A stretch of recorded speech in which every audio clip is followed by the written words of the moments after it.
నిజామాబాద్ జిల్లా బస్వాపూర్ చెరువు వివాదం తీవ్రంగా మారింది. జూలై 18న మత్స్యశాఖ అధికారులు చెరువు హక్కులపై ఎంక్వైరీ చేయడానికి బస్వాపూర్ వచ్చారు. అయితే విచారణ జరుగుతున్న సమయంలో పుట్ట శ్రీధర్ అనే వ్యక్తి, కొత్తడికి రమేష్, గొండ్ల రవి తదితర ముదిరాజ్ సంఘ నాయకులపై అనుచరులతో కలిసి దాడికి పాల్పడ్డాడు. ఈ దాడిలో ముదిరాజ్లు గాయపడ్డారు. దీంతో ముదిరాజ్ సంఘానికి చెందిన కార్యకర్తలు పెద్ద సంఖ్యలో కోటగిరి పోలీస్ స్టేషన్లో ఫిర్యాదు చేశారు. ఎస్ఐ అందుబాటులో లేకపోవడంతో రుద్రూర్ సీఐకి ఫిర్యాదు చేశారు. ముదిరాజ్ సంఘం జిల్లా అధ్యక్షుడు కరాటే రమేష్ కుమార్ తీవ్రంగా స్పందించారు. విచారణ జరుగుతుండగానే దాడి జరగడం చాలా తప్పు. పుట్ట శ్రీధర్ మరియు అనుచరులపై కేసు నమోదు చేయకపోతే జిల్లా వ్యాప్తంగా ముదిరాజ్ సంఘం ఆధ్వర్యంలో పెద్ద ఎత్తున ఆందోళనలు చేస్తామని హెచ్చరించారు.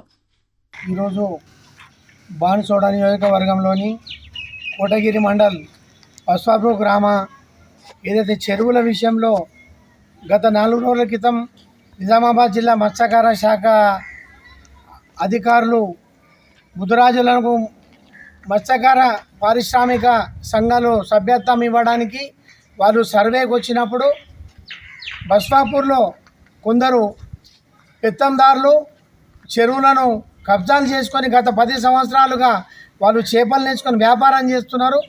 అయితే ముదిరాజులకు సభ్యతలు ఇవ్వడానికి అధికారులు వస్తే వాళ్ళు అందరూ ముదిరాజులను దాడి చేయడం జరిగింది. ఆ విషయంలో మేము ఎస్ఐ గారికి మరియు సిఐ గారికి కూడా వినతిపత్రం ఇవ్వడం జరిగింది. మేము ముఖ్యంగా కోరేది ఏంటంటే మాకు ప్రభుత్వ పరంగా 65 సంవత్సరాలు ఉన్న జీవోల ప్రకారము మాకు మీ అధికారుల నియమ నిబంధనల ప్రకారము మాకు సభ్యత్వాలు ఇవ్వమని మేము కోరుతున్నాం.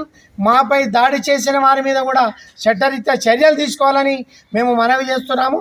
ఒకవేళ వాళ్ళ మీద చర్యలు తీసుకోకపోతే కూడా ముదిరాజ్ సంఘం జిల్లా కమిటీ ఆధ్వర్యంలో పెద్ద ఎత్తున మేము ధర్నా చేపడతామని కూడా అధికారులకు మేము మనవి చేస్తున్నాం.